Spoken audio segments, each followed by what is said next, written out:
At the blood ball, her perfect sisters curtsied before vampire royalty while she hid in the shadows, the half-human shame of a noble house.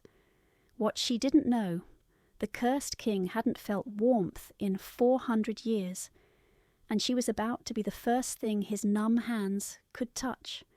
Theron Blackthorn hadn't felt anything in 400 years, not warmth, not cold, not the texture of silk or the taste of blood. Yet here he sat, rigid on his obsidian throne in the grand ballroom of Blackthorn Castle, pretending to be the most interested monarch in vampire history. His posture was carefully controlled, spine straight, hands resting on carved armrests, his expression neutral as carved stone. It was all performance. Through the filtered awareness of his curse-deadened senses, Theron watched the gilded doors of his throne room. Beyond the arched windows, the blood moon hung like an omen, but his focus remained laser-sharp on one thing. Whoever entered next would determine his future. The curse doesn't lie, he thought coldly. For 20 generations, pure-blooded daughters had been presented at blood balls, beautiful, refined, perfect specimens of vampire nobility. His advisers insisted his mate must be among them, someone worthy of breaking the curse a vengeful witch had placed 4 centuries ago. Security protocols had been followed. Every candidate had been vetted. The bloodlines were impeccable. Theron could have simply touched each girl and known immediately if the warmth would return. But he'd sworn an oath centuries ago. No forced bonds. Even cursed kings deserved to choose, even when fate conspired against them. Still, he was tired. After surviving the Crusades, the Black Plague, countless wars, and the slow march of centuries, hope had become humanity's cruelest joke. Maybe tonight will be different, a small voice whispered in the back of his frozen mind, the same voice that had kept him searching for 400 years. He almost believed it. At precisely midnight, the herald's voice rang through the hall. The doors opened. Theron's heartbeat, which he maintained out of habit, not necessity, remained steady. His supernatural awareness picked up everything. The rustle of crimson silk on marble, the scent of expensive perfume and powder, the calculated breathing of women trained since birth for this moment. House Barlow presents the ladies Celeste and Rosalind, the herald announced, daughters of the pure bloodline descended from the ancient houses of... Theron's gaze swept over the 2 women who glided forward, flawless, poised, utterly unremarkable. They curtsied in perfect unison, their movements rehearsed to the point of artifice. He felt nothing, no warmth, no stirring of the curse, just the same endless numbness that had defined his existence since 1625. Then he saw her. She wasn't supposed to be there. Pressed against a stone column near the servants' entrance, partially hidden by shadow, stood a third figure. Simple grey dress, not the presentation silks her sisters wore, dark hair pulled back without adornment, hands clasped tightly, white-knuckled, as if willing herself invisible. Everything about her screamed wrong for this ceremony, except Theron's vision sharpened. For the first time in 400 years, something changed. Not warmth, not yet, but awareness. A pull like magnetic north finding its compass. His curse stirred. Every head in the room tracked his movement as Theron rose from his throne. The crowd's murmur died. His advisers stiffened. The Barlow sisters froze, confusion flickering across their perfect faces. But Theron's focus remained locked on the girl in the shadows, the one trying desperately not to exist. He descended the dais steps with predatory grace. His footsteps echoed in the sudden silence. Nobles parted like water as he crossed the ballroom floor, away from the presented daughters, away from protocol and precedent, straight toward the outcast girl no one was supposed to see. She looked up, their eyes met, and for the first time since the curse took hold, Theron felt something pierce the numbness. Not touch, not warmth, but recognition, destiny. The thing he'd stopped believing in centuries ago. He stopped 3 feet away from her, close enough to see her eyes widen in panic, close enough to hear her sharp intake of breath, close enough to extend his hand, the hand that hadn't felt another's touch in 400 years. "You," Theron said, his voice cutting through the shocked silence like a blade. "What is your name?" The girl's voice trembled. Faye, Your Majesty, Faye Barlow. I'm not supposed to be here. I apologize." "Faye Barlow." He tested the name. "Let it settle." Then spoke the words that would shatter every certainty in that room. "I claim you. By blood right and ancient law, I claim the one they tried to hide." Chaos erupted. The Barlow patriarch surged forward, face crimson with rage. "Your Majesty, there's been a mistake. That girl she's not half human?" Theron's eyes blazed scarlet as he stared down the interruption. "I know what she is. The bond does not lie." He reached for Faye's hand. She didn't pull away. Too shocked, too frozen to move. The moment his fingers closed around hers, Theron felt it. Warmth. Real, impossible, undeniable warmth flooding through his palm, up his arm, spreading through his chest like spring after an eternal winter.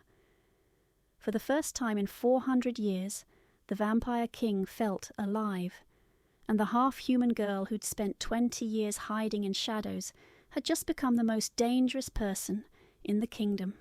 Barlow pressed herself against the stone column, willing the shadows to swallow her whole. The grey servant's dress Nala had smuggled to her was meant to make her invisible, but in a ballroom filled with jewel-toned silks and glittering diamonds, invisibility felt like a fragile prayer. She shouldn't be here. Half-human daughters didn't attend blood balls. They stayed locked in attic rooms where noble families kept their shameful secrets. "Just watch," Nala had whispered an hour ago, pressing the plain dress into her hands. "Your sisters get their moment of glory. You deserve to see it, even if they'd rather you didn't exist." Now, watching Celeste and Rosalind glide across the marble floor in matching crimson gowns, Faye understood what Nala meant. Her sisters were perfection incarnate, pale skin like moonlight, dark hair styled in elaborate braids, movements so practiced they seemed choreographed by fate itself. Pure vampire blood, pure vampire grace, everything Faye would never be. On the obsidian throne, Theron Blackthorn sat like a carved statue. The vampire king who'd ruled for 4 centuries bore his curse the way other men bore crowns, as an immutable fact of existence. Faye had heard the whispers even in her attic prison. He couldn't feel warmth, couldn't taste blood, couldn't experience touch. A witch's revenge for some ancient transgression. They said he was searching for his mate, the one whose heartbeat would synchronize with his own and break the spell. They said he'd been searching for 400 years. The herald's voice rang through the hall. "House Barlow presents the ladies Celeste and Rosalind, daughters of the pure bloodline." Faye's sisters curtsied in perfect unison. The crowd murmured appreciation. Celeste's practiced smile never wavered. This was their destiny, groomed since birth. To be chosen to become queen, to elevate the Barlow name to unprecedented heights. Theron's pale eyes swept over them with the same expression he might give empty air. Nothing, no recognition, no interest. Just that terrible eternal numbness that 4 centuries had carved into his features. Then his gaze shifted. Found the shadows. Found her. Faye's breath stopped.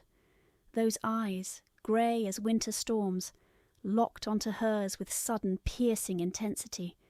Not the casual glance of a king surveying his court, but the focused attention of a predator spotting prey. Or perhaps something else, something that made the air between them crackle with impossible electricity. He stood. The movement silenced every whisper, froze every breath. Nobles parted as he descended the dais, his path unmistakable, not toward the presented daughters, toward the column, toward the shadows, toward her. "No," Faye breathed. "No, no, no." But he was already there, close enough that she could see the ancient weariness in his eyes, the weight of centuries pressing down on shoulders that refused to bend, close enough to extend one hand, pale and steady. "You," Theron said, his voice cutting through the shocked silence. "What is your name?" "For Faye Barlow," the words scraped out of her throat. "Your Majesty, I shouldn't be here. I apologize. Faye Barlow." He tested the name like tasting wine he couldn't actually taste. Then, louder, to the entire ballroom, "I claim the one they tried to hide." The world exploded. Her father surged forward, face purple with rage. "Your Majesty, there's been a mistake. That girl is contaminated. Half-human filth, I know what she is." Theron's eyes blazed scarlet, silencing the protest. "The bond does not lie." He reached for her hand. Faye was too stunned to pull away. The moment his fingers closed around hers, she felt his entire body go rigid. His eyes widened, the first genuine emotion she'd seen cross his face. When he looked at her again, something had shifted. Wonder, shock, and underneath it all, desperate, terrified hope. "Warmth," he breathed, so quietly only she could hear. "I feel warmth." Across the ballroom, partially obscured by the crowd, a dark-haired man with sharp features watched the scene unfold. Valyrian Northbound's expression remained neutral, but his fingers tightened imperceptibly around his wineglass. His oldest friend, the king he'd served for 3 centuries, was touching a half-human girl with the kind of reverence men reserved for miracles. "She is mine," Theron announced to the court, still holding Faye's trembling hand. "By blood right and ancient law, the bond does not lie." Faye's sisters stood frozen in their crimson gowns, their perfect presentation shattered. The half-human shame of House Barlow had just become the most important person in the kingdom.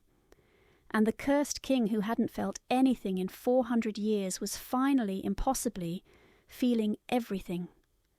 Blackthorn Castle rose from the mountainside like a wound in the earth, all sharp angles and blackened stone, Gothic spires clawing at a sky that never seemed to hold sunlight. The carriage ride had been silent, Theron sitting across from Faye with the stillness of a man who'd forgotten how to fidget centuries ago. Now, as iron gates groaned open to reveal the fortress courtyard, Faye understood why they called him the Cursed King. Even his home felt dead. Inside, the castle was colder than the night air. Torches flickered in sconces, casting shadows that moved like living things across stone walls. No warmth, no life, just endless corridors of grey rock and darker silence. Servants moved through the halls like ghosts, their footsteps muffled, their eyes averted. This wasn't a palace, it was a mausoleum. "Your chambers are in the east wing," Theron said, his voice echoing off vaulted ceilings. He walked ahead of her, his posture rigid, controlled. "You'll have everything you need." "Why?" The word escaped before Faye could stop it. "Why me? My sisters are pure-blooded, beautiful, everything a vampire queen should be." Theron stopped at the base of a spiralling stone staircase. When he turned, his expression was as unreadable as the castle walls. 400 years ago, a witch cursed me for crimes I won't elaborate on. She took everything, warmth, taste, touch, sensation. She said I would feel nothing until I found my blood-matched mate. His voice was clinical, detached, as if discussing weather patterns. Someone whose heartbeat synchronizes with mine, whose presence breaks the spell. And you think I'm... When I touched your hand at the ball, I felt warmth for the first time since 1625. He said it like stating a mathematical equation. I felt your pulse, your heat. Things I haven't experienced in 4 centuries. Faye's stomach dropped. Not chosen because he wanted her, chosen because she was potentially useful, a key to unlock his prison. She started up the stairs, needing distance from those calculating grey eyes. But the steps were steep, worn smooth by centuries of use, and her borrowed shoes, too large, borrowed from Nala, caught on her hem. She stumbled forward. Theron's hand shot out, steadying her elbow. The moment of contact made him freeze completely. His eyes widened, pupils dilating. When he spoke, his voice had lost its clinical edge. I felt that. How did you do that? I didn't do anything, Faye whispered, pulling away. I just fell. But Theron was staring at his hand like it had betrayed him. Temperature, texture, the weave of your sleeve, the warmth of your skin underneath. He looked up at her, and for the first time she saw something besides ancient weariness in his face. Hunger. Do you understand? I haven't felt anything in 400 years. So, I'm your cure. Bitterness crept into her voice. That's all this is. That's all I know how to hope for any more. The honesty disarmed her more than kindness would have. This wasn't a king playing games. This was a man who'd lived 4 centuries in sensory deprivation, clinging to the first sensation he'd experienced since Shakespeare was writing sonnets. Faye! A familiar voice echoed up the stairwell. Nala burst through a doorway below, her dark curls escaping their pins, her face flushed with relief. Thank the gods, they said you'd been taken, and I thought... She stopped, seeing Theron, curtsied hastily. Your Majesty. This is Nala Sparrow, Faye said quietly. My friend. Your lady-in-waiting, if you'll have her. Theron stepped back, giving them space. She arrived an hour ago, requesting the position. Nala climbed the stairs, pulling Faye into a quick embrace. Someone needs to make sure you survive this madness, she whispered. Then louder. Your chambers are prepared, my lady. I'll help you settle in. Another voice drifted up from the courtyard entrance. My king, I heard we had a guest. The man who appeared was everything Theron wasn't. Warm smile, easy grace, dark hair falling artfully across sharp cheekbones. He moved like someone accustomed to being watched and enjoying it. When his eyes found Faye, something flickered behind the friendly expression. Assessment, calculation. Valyrian northbound, Theron said without inflection. My oldest friend and chief adviser. Lady Faye, Valyrian bowed with practised charm. What an unexpected honour. The court is still reeling from tonight's announcement. He climbed a few steps, closing the distance. Half human, if the rumours are true. That must have been difficult, growing up between 2 worlds, neither fully accepted by either side. Valyrian, Theron's voice carried warning. I only mean she must be remarkably resilient. Valyrian's smile never wavered, but his eyes remained sharp. To survive such circumstances, to remain loyal to a family that kept her hidden. Such loyalty is rare these days. He looked at Faye directly. I do hope you'll be happy here, Lady Faye, though I imagine the adjustment will be significant. She's tired, Nala interjected, her hand finding Faye's arm protectively. Perhaps introductions can wait until morning. Valyrian inclined his head, stepping aside. But as Faye passed him on the stairs, she heard his voice, pitched low enough that only she could catch it. Careful, little half-blood. Curses make men desperate, and desperate men make poor choices. By the time Faye turned, he was already descending, leaving her with Theron's unreadable expression and Nala's concerned grip on her arm. The castle suddenly felt even colder, and Faye understood with chilling clarity what she'd become. Not a bride, not a queen, but a potential cure trapped in a fortress with a king who couldn't feel, and a friend who'd just issued a warning she didn't yet understand. Chapter 3. Half-Blood in a Pure Court. The throne room felt like a gallery of beautiful predators. Faye stood beside Theron on the dais, wearing a gown Nala had hastily altered, midnight blue silk that marked her as his chosen, though the whispers made it clear how little that title meant. Noble vampires filled the hall in their finery, their pale faces turned toward her with expressions ranging from disgust to open hostility. "Contaminated bloodline," someone murmured, not quite quiet enough. "Half-breed wearing silk. What's next? Dogs at the high table?" "The curse has made him mad. 400 years of numbness finally broke his mind." Theron's hand found hers, his grip careful but deliberate, public claiming. The touch sent warmth through him.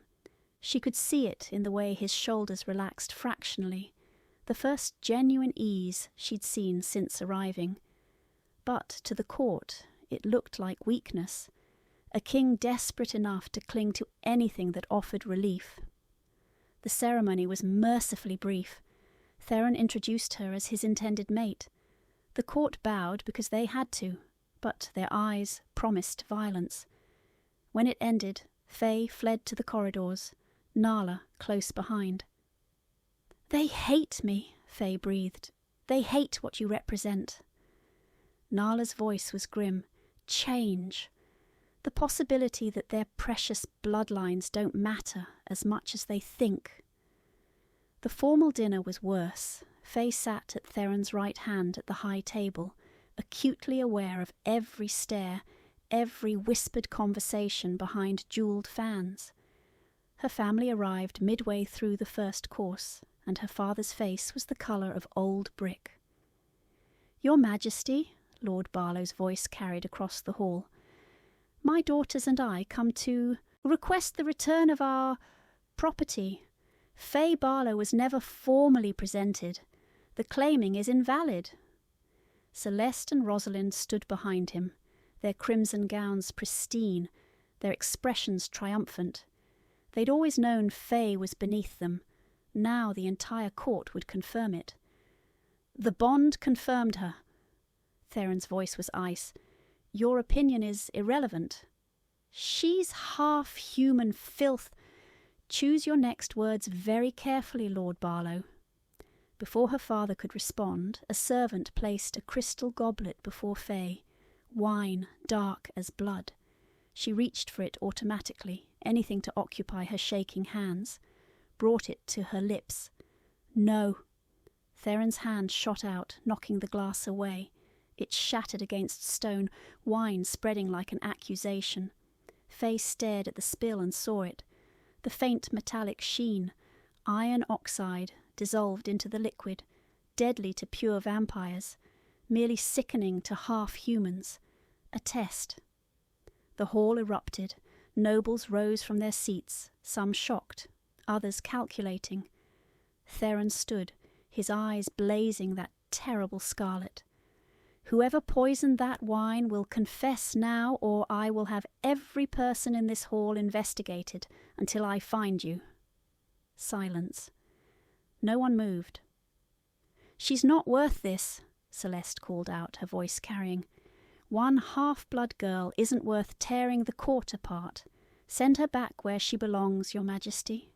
In the shadows." "Harm her," Theron said, his voice dropping to something lethal. "And you answer to me. All of you." He looked around the hall, meeting noble eyes one by one.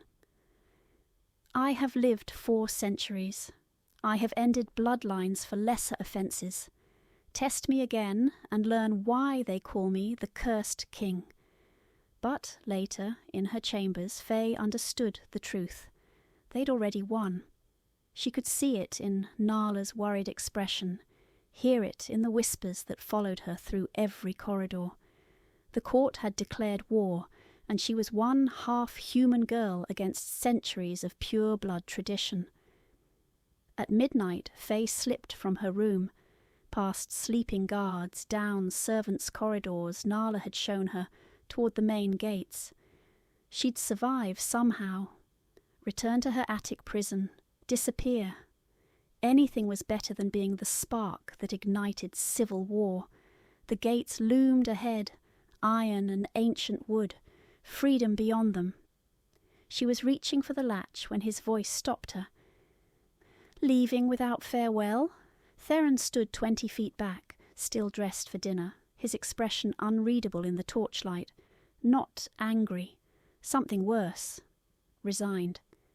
"I can't stay here," Faye said. "They'll kill me eventually, or start a war over me. Either way, if you leave, I return to the cold." The words came out raw, stripped of his usual control. 400 years of nothing, do you understand? No warmth, no taste, no sensation of any kind, just absence. And I will live that way for another 400 years, because vampires don't die easily. He took a step closer. "Is that what you want? To condemn me to eternal numbness because their hatred frightened you? That's not fair. None of this is fair." Another step. "But you're the first thing I've felt since Shakespeare was writing sonnets. The first warmth. The first touch." He stopped arm's length away. "Tonight at dinner, when you reached for that wine glass, I tasted it. For just a moment, standing near you, I tasted wine for the first time in 400 years. His voice cracked. "So no, I'm not being fair. I'm being desperate." Faye stared at him. This ancient king reduced to begging a half-human girl not to abandon him to his curse. And she realized something that changed everything. "I'm not leaving because I'm afraid," she said quietly. "I'm leaving because you see me as a cure, not a person." "Then stay and prove me wrong." Theron's hand extended, palm up, an offering, not a command. "Stay and show them all, show me, that you're more than what they think, more than half-human, more than a key to break curses." Faye looked at his hand, at the gates, at the choice between running again or finally, for once in her life, standing her ground. She took his hand, felt his sharp intake of breath as warmth flooded through him. "I'm not staying for you," she said. "I'm staying to prove them all wrong." Theron's lips curved into something almost like a smile. "That's acceptable." But as they walked back toward the castle, Faye wondered if she'd just made the bravest decision of her life, or signed her own death warrant. Chapter 4. The conspiracy grows. The meeting took place in Valerian's private chambers, far from the throne room's formality. 6 nobles sat in the flickering candlelight, old bloodlines, ancient loyalties, faces carved from centuries of privilege. Lord Barlow among them, his expression hungry for vindication. "The king has forgotten his purpose," Valerian said, pouring wine with practised grace. 400 years we've waited for him to break this curse. 400 years of loyalty, of patience, and now he clings to a half-breed girl, like a drowning man grasping driftwood. "She's contaminating the bloodline," Lady Morven hissed. "If he makes her queen, he won't." Valerian's voice was silk over steel. "Because we won't allow it. Theron has become weak, obsessed, unfit to rule.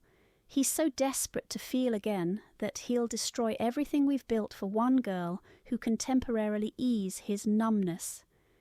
He leaned forward. "The question isn't whether we act, it's when."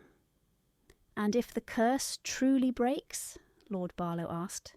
"If she actually is his mate?" Valerian's smile didn't reach his eyes.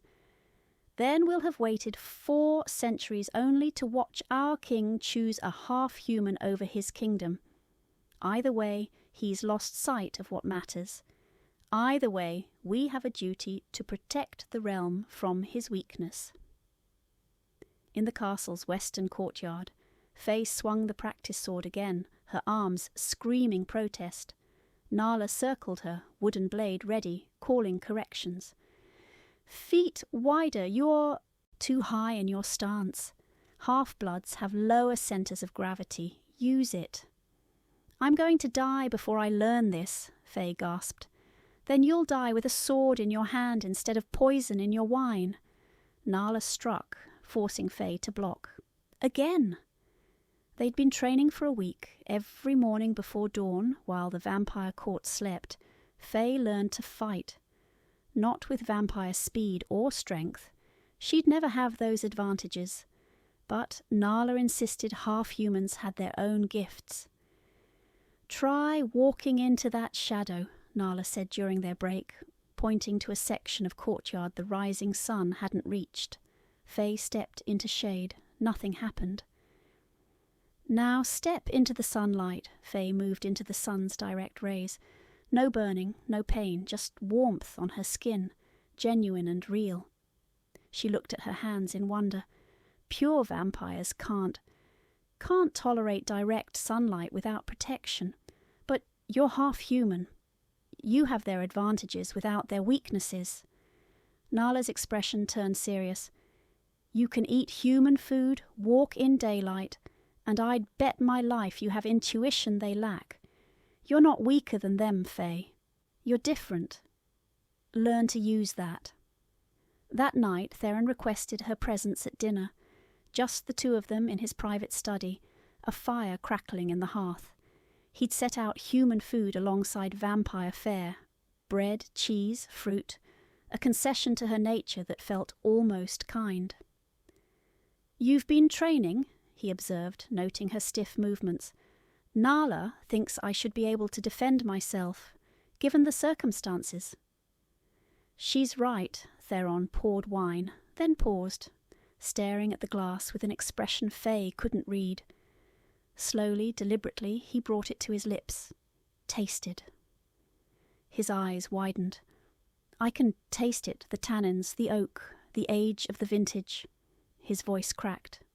400 years, and I'd forgotten wine had flavour. "Is it returning?" Faye asked quietly. "The curse breaking?" "Piece by piece.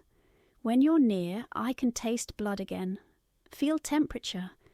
Yesterday I touched silk and knew it was silk, not just because I saw it, but because I felt the texture." He set the glass down with shaking hands. "And I'm terrified." "Of what?" "That I'm using you, that what I feel, this desperate gratitude, this need to keep you close, isn't real emotion, just a drowning man clutching anything that floats." Theron met her eyes. "I've been numb for so long, I don't know if I'm capable of actual feeling anymore. What if I'm just going through the motions of what I think love should be?" The honesty stripped away his kingly facade, left him raw. Faye found herself reaching across the table, her hand covering his. He gasped at the contact, and she felt his fingers tighten around hers. "Then we'll figure it out together," she said. "Both of us." The attack came 3 days later during morning training. Faye was sparring with Nala in full sunlight when the assassin struck, hooded, fast, blade gleaming silver. He came. From the shadows, clearly expecting Faye to retreat into shade where he'd have the advantage. Instead, Faye ran toward the brightest patch of courtyard. The assassin followed, then screamed as direct sunlight hit unprotected vampire skin. Smoke rose from his hands, his face. He stumbled, and Faye didn't think, just swung her practice sword with everything Nala had taught her, connected with his temple. He went down hard. Guards arrived within seconds, but Faye stood over the fallen assassin in full sunlight, breathing hard, very much alive. Nala appeared at her shoulder, pride fierce in her expression. "You use daylight as a weapon," Nala murmured. "Perfectly." That night Theron came to her chambers. He examined her for injuries with hands that trembled slightly, and Faye realized his fear wasn't just about losing his cure. Something deeper had taken root between them, fragile, uncertain, but real. If they'd succeeded, his voice was rough. They didn't. I'm here. You fought back. In sunlight, you survived. He looked at her with something that might have been admiration or might have been the first stirrings of actual love. Neither of them could tell the difference anymore. But in the shadows beyond her door, Valerian watched them through a gap in the curtain, his expression calculating. The half-blood was becoming dangerous, not just to the bloodlines, but to his carefully laid plans. Time to accelerate the timeline. The castle library smelled of old parchment and dust. Centuries of accumulated knowledge locked in a room most vampires never entered. Faye ran her fingers along leather spines, while Nala searched the restricted section, the one requiring Theron's explicit permission to access. "Found it," Nala breathed, pulling down a tome bound in cracked black leather. The Codex of Blood Bonds, written by the same witch who cursed him. They spread the book across an ancient table, translating the archaic script by candlelight. Page after page detailed the curse's mechanics, how it stripped sensation, how it endured, how it could only break under one specific condition. There, Faye's finger stopped on a passage illuminated with faded gold leaf. The curse shall endure until the blood-matched mate is found. Only through freely given, mutual love, uncoerced, unforced, chosen by both parties in full knowledge, shall the bond complete and sensation return. Freely given, Nala repeated slowly. Mutual love, both parties choosing each other. Not need, not desperation, not because I'm the only one who can ease his numbness. Faye's voice went hollow. He has to actually love me. And I have to love him, without any pressure, any coercion. Do you, Nala asked carefully, love him? Faye closed the book, dust motes dancing in the candlelight. I don't know what I feel anymore. Gratitude that he protected me? Fear of what happens if I fail him? How do I separate real feeling from survival instinct? Maybe you should ask him the same question.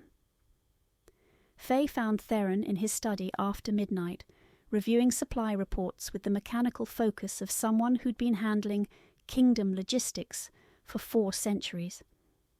He looked up when she entered, and something in her expression made him set down his quill. "We need to talk about the curse," Faye said. "What about it?" "It requires freely given, mutual love, both of us choosing each other without coercion." She crossed her arms. "Are you trying to manufacture feelings you might not actually have? Because I found the original text, Theron. The witch was specific. Need doesn't count. Desperation doesn't count. You have to actually love me." His jaw tightened. "You think I don't know that? I think you're so desperate to feel again that you're convincing yourself you feel things you don't. I think every time you touch me and sense warmth, you're confusing relief with emotion." Her voice shook. "And I think I deserve more than being someone's potential cure. What do you want from me?" Theron stood, his control fracturing. "I've been numb for 400 years. 4 centuries of nothing. No taste, no touch, no warmth, no sensation of any kind.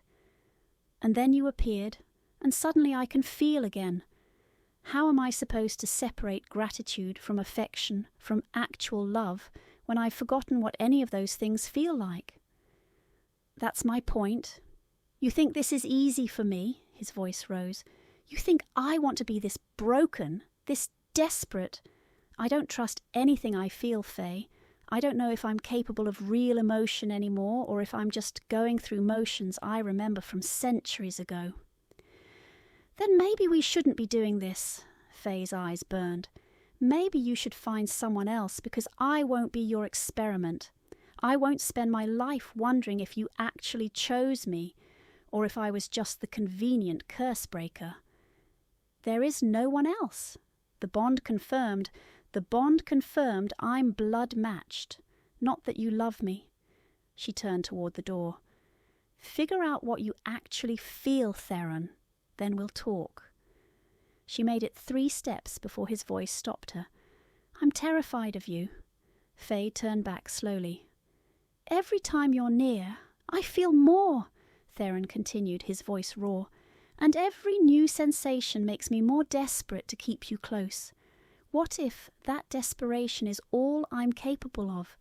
What if 400 years of numbness destroyed whatever part of me could actually love someone? He met her eyes. You deserve better than that. You deserve someone whole. I deserve someone honest, Faye said quietly. Even if the honesty is, I don't know yet. The moment hung between them, fragile as spider silk.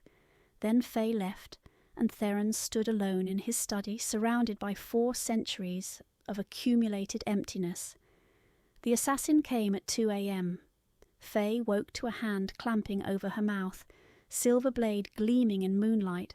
She bit down hard, tasting blood, and her attacker cursed. She rolled away, screaming for guards, but the assassin was faster. Vampire speed she'd never match. Then Theron exploded through the door, not the controlled king she knew, but something feral and ancient. He moved with speed that blurred reality, caught the assassin mid-strike, and there was a terrible cracking sound. The assassin's neck. Theron dropped the body and turned to Faye, his eyes blazing scarlet, his hands covered in blood. Are you hurt? His voice was barely human. No, I'm...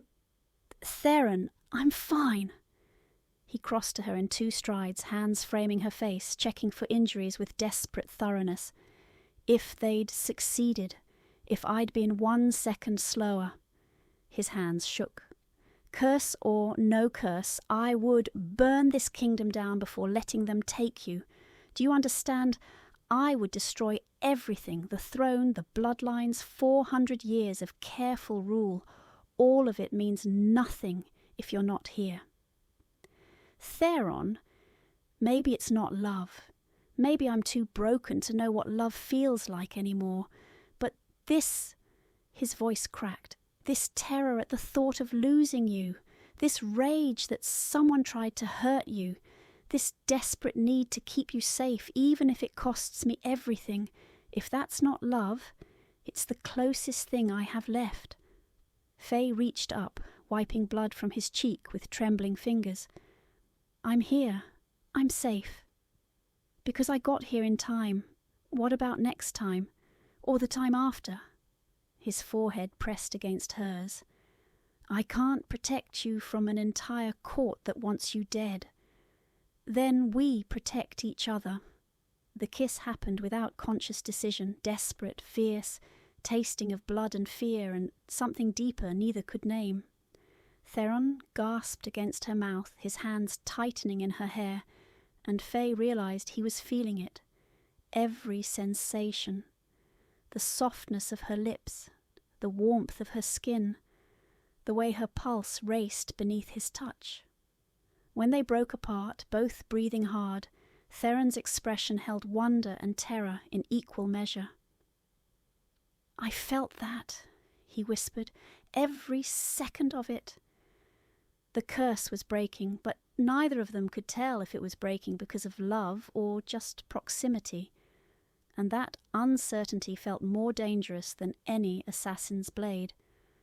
The formal petition arrived 3 days after the second assassination attempt, delivered on parchment so old it crackled when Theron unrolled it. Faye watched his expression darken as he read, his jaw tightening with each line. They're challenging the claiming, he said finally. Your family. They filed legal documentation proving you were never formally recognized as a Barlow daughter. No birth registration, no bloodline acknowledgement, no inheritance rights. He looked up, and his eyes held fury. According to vampire law, I claimed someone who legally doesn't exist.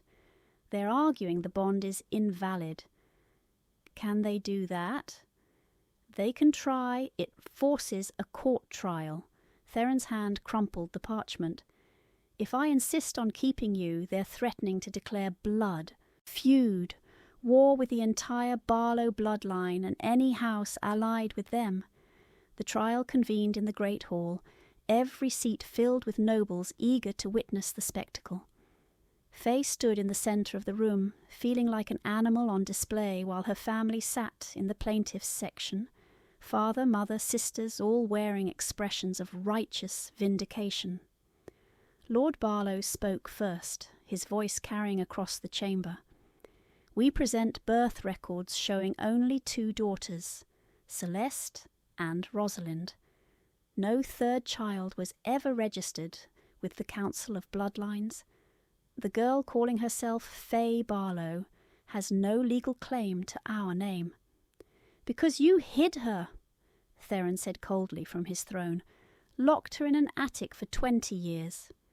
We sheltered a half-breed mistake out of misguided charity. That doesn't make her our daughter. Celeste stood next, resplendent in crimson silk. Your Majesty, my sister and I have allied with Lord Valerian Northbound, who shares our concern for the kingdom's future. We believe he would make a strong king when the time comes for succession. Her smile was poisonous. A king who understands the importance of pure bloodlines. Across the hall, Valerian inclined his head in acknowledgement, his expression pleased. The conspiracy laid bare for anyone paying attention. Then Faye's mother took the stand. Lady Barlow had never been warm, but Faye had clung to childhood memories of her mother reading stories before the shame of mixed blood made such kindness impossible. Now, standing before the court, her mother's voice was ice. The girl was a mistake, Lady Barlow testified. A moment of weakness with a human servant, nothing more. She should never have been born. We showed mercy by allowing her to live, but that mercy shouldn't be mistaken for acceptance. She looked directly at Faye. She's contaminated, flawed, everything the vampire bloodlines stand against. If His Majesty insists on keeping this half-breed, he insults 4 centuries of tradition. The words hit like physical blows. Faye had known her family despised her, but hearing her own mother declare her existence a mistake, that she should never have been born, carved something vital out of her chest. Her vision blurred. Her hands shook. She was drowning in front of everyone, and they were watching her break with satisfaction. "Faye," Nala whispered from the gallery, but Faye couldn't move, couldn't breathe. "Enough!" Theron's voice cracked like thunder. He rose from his throne, descending the dais with deliberate steps. The entire hall fell silent. "You're right, Lady Barlow. Faye was never your daughter, not in any way that matters." Faye's heart shattered. He was agreeing with them, renouncing her to save his kingdom. "So I'm claiming her myself." Theron stopped beside Faye, his hand finding hers. "Not as mate, as blood. If House Barlow refuses to acknowledge her, then House Blackthorn will." He raised his voice.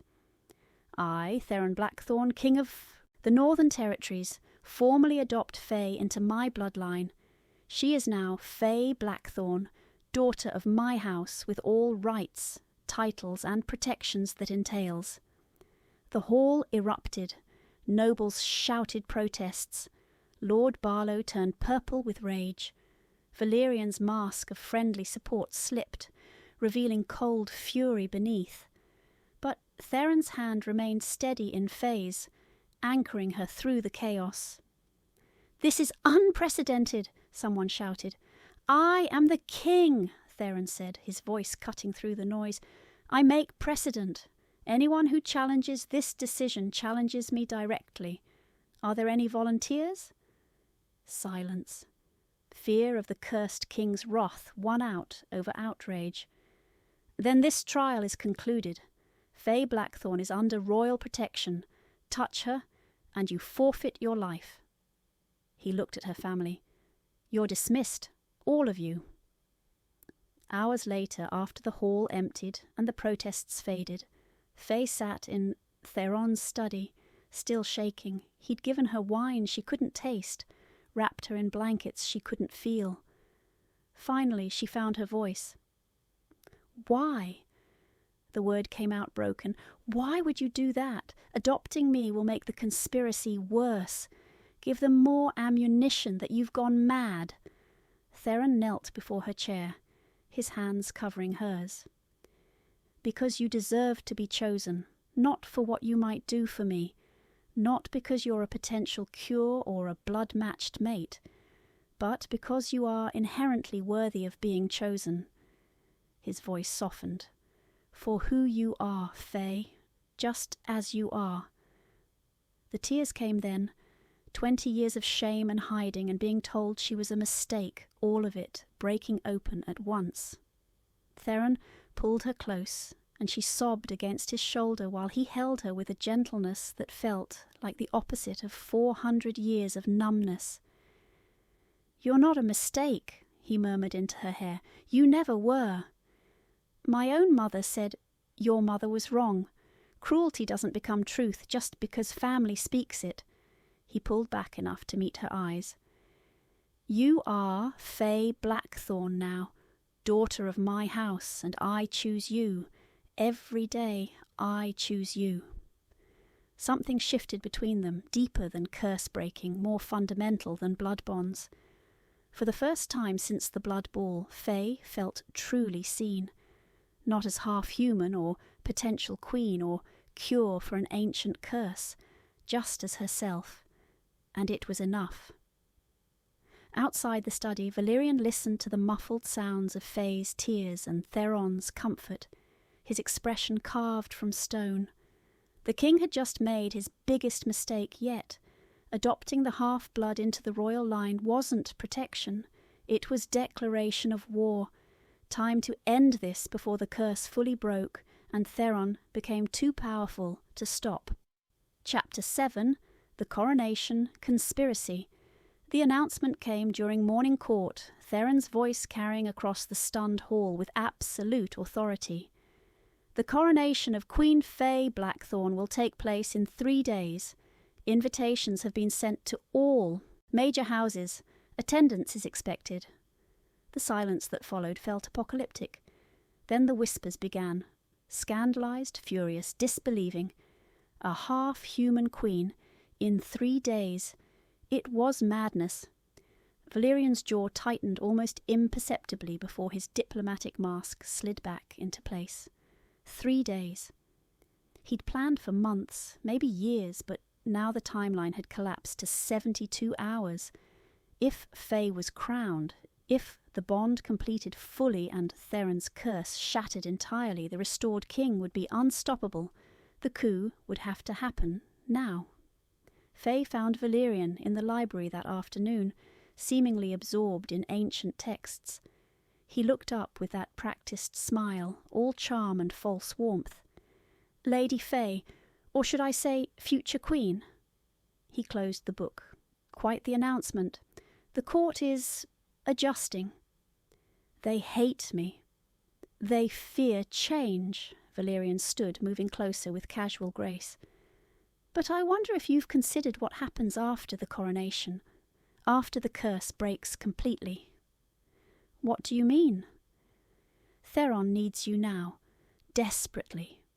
You're the only thing that's brought sensation back after 4 centuries of numbness." His voice dropped, confidential. "But what happens when he's fully restored? When he can feel everything again without requiring your presence? Will you still be necessary? Or will you become inconvenient?"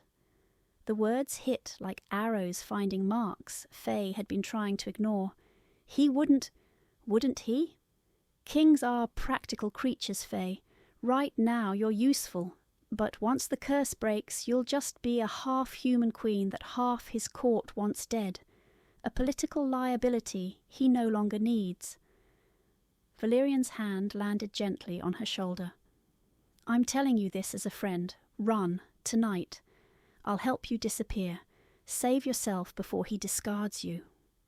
"Why would you help me?"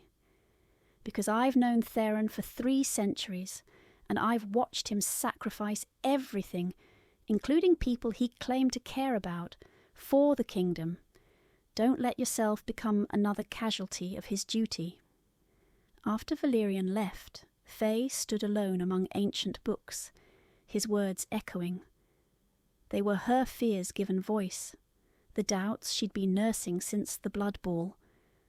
What if she was only interesting as a cure?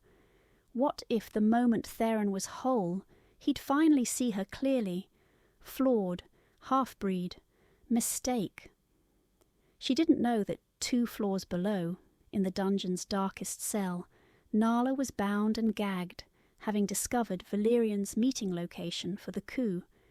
She'd been taken silently, efficiently, her warnings dying on her lips as hands clamped over her mouth and dragged her into shadow. Coronation Eve arrived with the weight of impending storm. Faye found Theron on the castle battlements at sunset, watching the dying light paint the mountains crimson. He looked ancient in that moment, not just in years, but in weariness, as if 4 centuries pressed visibly on his shoulders. "Tomorrow you become queen," he said, without turning. "Are you ready?" "I don't know." Faye moved beside him. "Theron, can I ask you something, honestly?" "Always." "What if you've been cursed so long you can't actually love anymore? What if you're just going through the motions of what you remember love being, like muscle memory from 400 years ago?" Theron's hands tightened on the stone parapet. "I've wondered that every day since I claimed you. Love requires vulnerability, genuine emotion, the ability to value someone beyond their utility. What if the curse destroyed that part of me? What if I'm just performing what I think love should look like?" "Then what are we doing?" Faye's voice cracked. "What is any of this?" "I don't know." The admission came out raw. "But I know that when that assassin nearly killed you, my terror wasn't about losing sensation. It was about losing you. Is that love, or just desperate selfishness wearing love's face? What if I'm only interesting because I'm the cure?" Faye turned to him, tears threatening. "What if the moment you're fully restored, the moment you can feel everything without needing me close, you finally see what everyone else sees? The flawed, a half-breed mistake who never should have existed? Then I'm blind." Theron faced her fully. "Because when I look at you, I see courage, strength, someone who survived 20 years of being told she was less than and still chose kindness. If that's a mistake, the world needs more of them. But do you see it now because you need me? Or would you see it if you didn't?" "I don't know." His honesty was brutal. "I'm terrified I don't know." They stood in shared uncertainty, 2 people afraid their feelings might just be survival instinct wearing romance like a mask. Finally, Faye reached for his hand. "Then we face tomorrow together, queen or not, curse broken or not. We'll figure out what's real on the other side." That night they fell asleep in Theron's chambers, not from passion but exhaustion, curled together on the massive bed like children seeking comfort in darkness. Faye's head rested on his chest, his arms wrapped protectively around her, and neither spoke of love or curses or tomorrow's impossible choices. Theron woke at dawn to unfamiliar sensation. His mind felt different, fuller, like a door sealed for centuries had finally cracked open. Then he realized he'd been dreaming. For the first time in 400 years, Theron Blackthorn had dreamed. The dream came back in fragments, Faye in sunlight, laughing. A child with dark hair and her eyes, calling him father. Growing old together, impossible for vampires. But in dreams, anything could live. her hand in his, decades passing, and through it all the steady knowledge that this was right, this was real, this was love. He looked down at Faye, still sleeping against his chest, and felt something click into place. Not relief that the curse was breaking, not gratitude for restored sensation, just profound certainty that losing her would unmake him in ways 4 centuries of numbness never had. The bond was complete. He loved her. Not because she was useful, because she was Faye. But before he could wake her, share the revelation, tell her everything had changed, bells began to ring, not the coronation bells they'd expected. Alarm bells. The coup had begun. The coronation began at noon in the grand cathedral, sunlight streaming through stained glass windows, depicting 4 centuries of Blackthorn rule. Faye stood before the altar in midnight blue silk, the crown waiting on its velvet cushion, while hundreds of nobles filled the pews. Some faces held grudging acceptance, most held barely concealed hostility. Theron stood beside her in ceremonial black, his hand steady on hers. Through their touch, warmth flooded his system, stronger now than ever before. The curse was close to breaking completely. He could taste the incense burning in golden censers, feel the texture of her silk glove, sense the tension crackling through the air like electricity before a storm. The Archbishop raised his hands. We gather to witness the coronation of Queen Faye Blackthorn, blood daughter of House Blackthorn, chosen mate of... Stop! Valerian's voice cut through the ceremony like a blade. He stood in the centre aisle, flanked by a dozen armed nobles wearing his house colours. Silver weapons gleamed in the sunlight. Not ceremonial dress swords, but battle steel. I challenge the king's fitness to rule, Valerian's voice carried to every corner of the cathedral. For 400 years, Theron Blackthorn has served this kingdom with unwavering focus.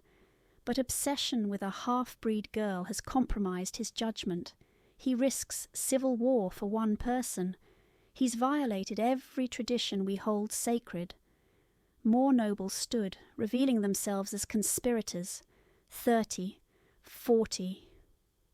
Nearly a third of the assembled court. Guards appeared in the balconies, arrows trained on the throne. This wasn't improvised protest.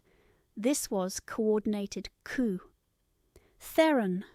Valerian stepped closer, and something in his expression looked almost pained.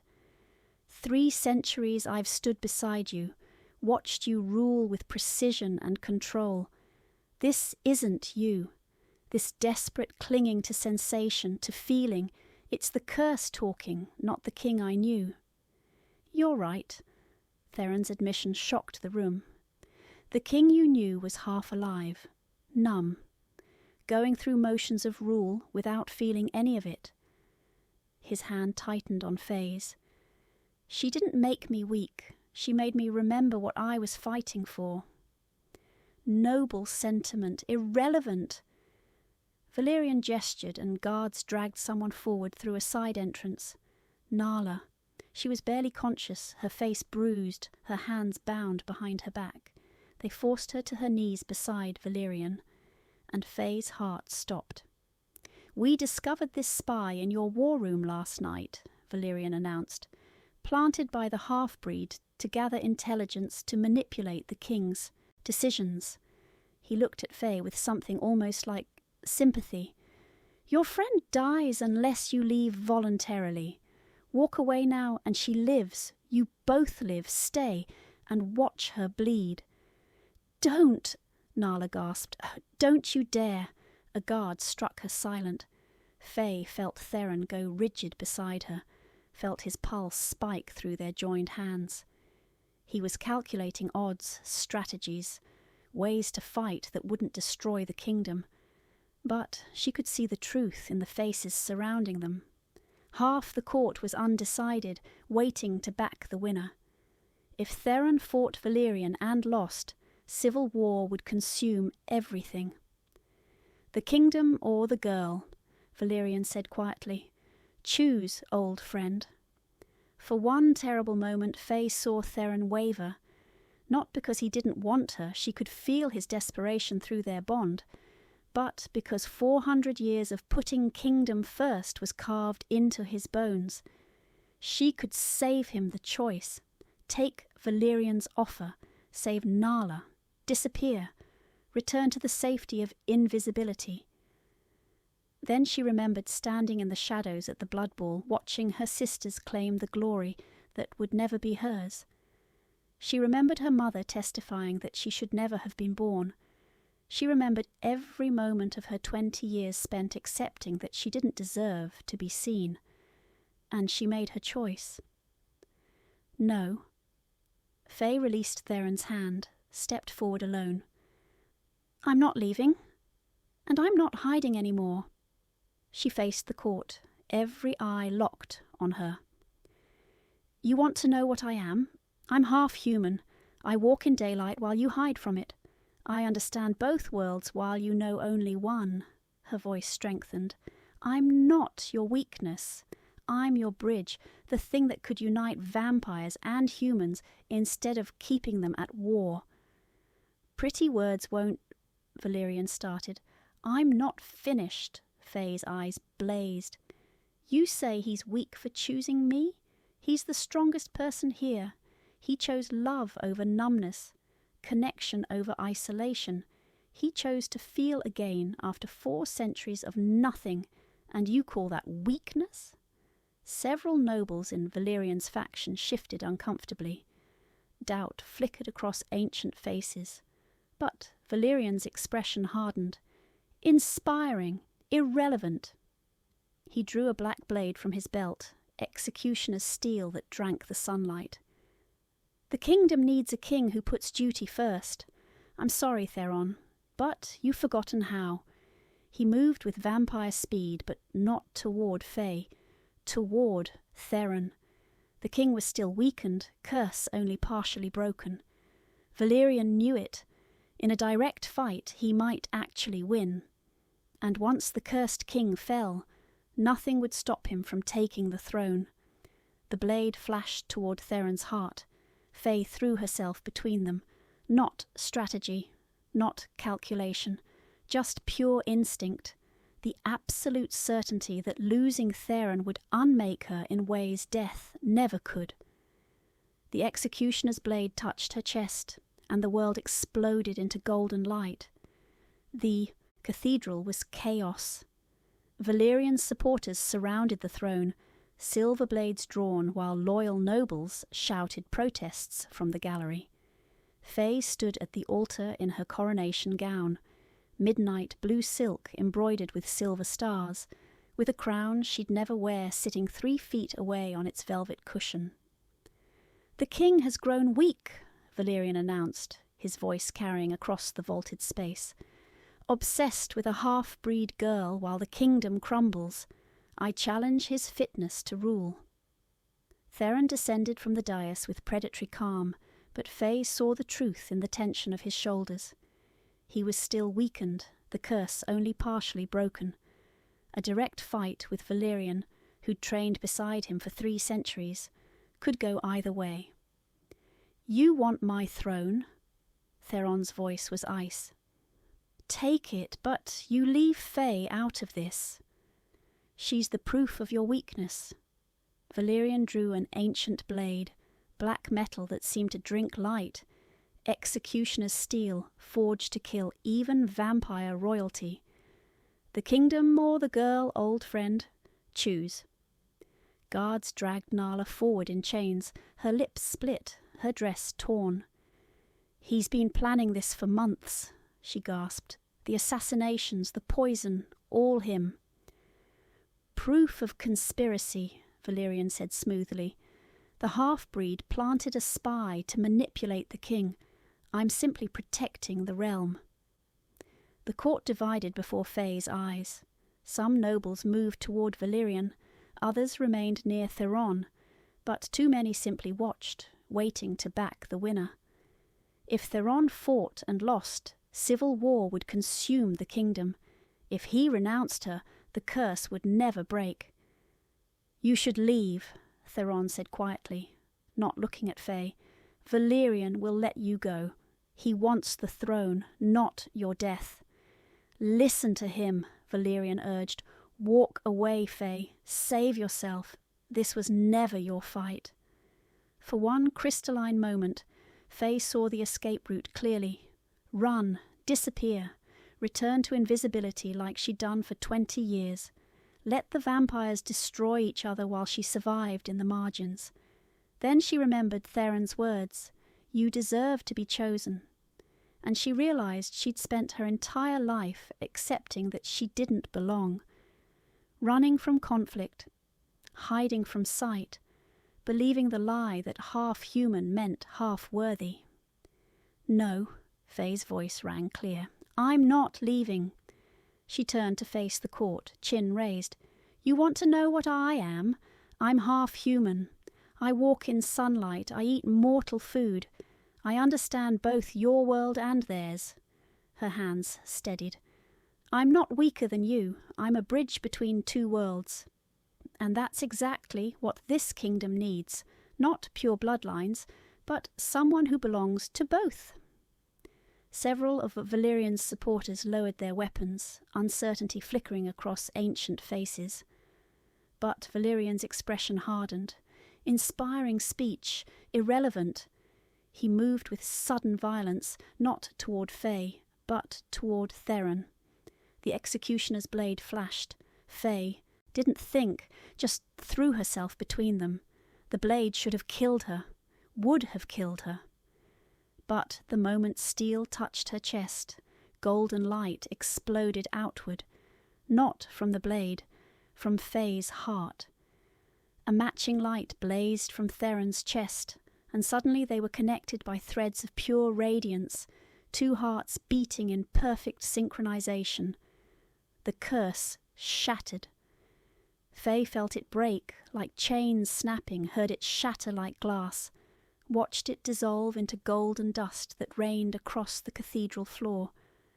The blade wound sealed instantly, protected by the completed bond. Theron caught her as she stumbled, and for the first time in 400 years he felt everything. The silk of her gown, the warmth of her skin, the rapid flutter of her pulse, the overwhelming, undeniable certainty that this was love. Not need, not desperation, but genuine, freely given, mutual choice. "I feel you," he breathed against her hair. "All of you. Everything." Valerian's blade fell from nerveless fingers. Around them the golden light pulsed once, twice, then faded, but its effect remained visible in Theron's eyes, no longer grey but blazing with restored colour and power. "You wanted proof I'd grown weak?" Theron's voice carried ancient authority as he faced Valerian. "You were right. I was weak. 400 years of numbness made me cold, calculating, afraid to feel." He pulled Faye closer. "She didn't make me weak. She made me human again. And that's the strongest thing I've ever been." The fight lasted seconds. Theron moved with speed Valerian couldn't match, power amplified by the broken curse. But when Valerian lay defeated, blade at his throat, Theron made his choice. "Leave, exile, not execution." His voice softened with something that might have been pity.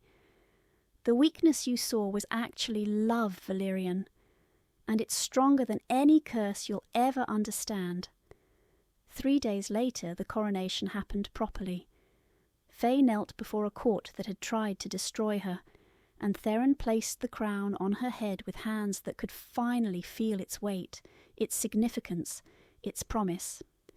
"Queen Faye Blackthorn," he announced, "bridge between worlds, breaker of curses, proof that true power lies not in pure bloodlines, but in the courage to be fully seen." That evening they stood on the castle balcony, watching sunset paint the mountains crimson and gold. Theron could see every colour now, taste the wine in his glass, feel the breeze on his skin. But what he felt most clearly was Faye's hand in his, their heartbeats synchronized perfectly. "Do you regret it?" Faye asked quietly. "The complications, the coup, nearly losing your throne?" Theron turned to her, and his smile held 4 centuries of winter, finally giving way to spring. "For 400 years I felt nothing. Now I feel everything." He raised her hand to his lips, felt the warmth of her skin, the delicate bones beneath. "Especially this." Their hearts beat together, no longer cursed king and hidden shame, but 2 people who'd chosen each other freely, completely, in full knowledge of the cost. And in that choice, they'd transformed a kingdom. The end.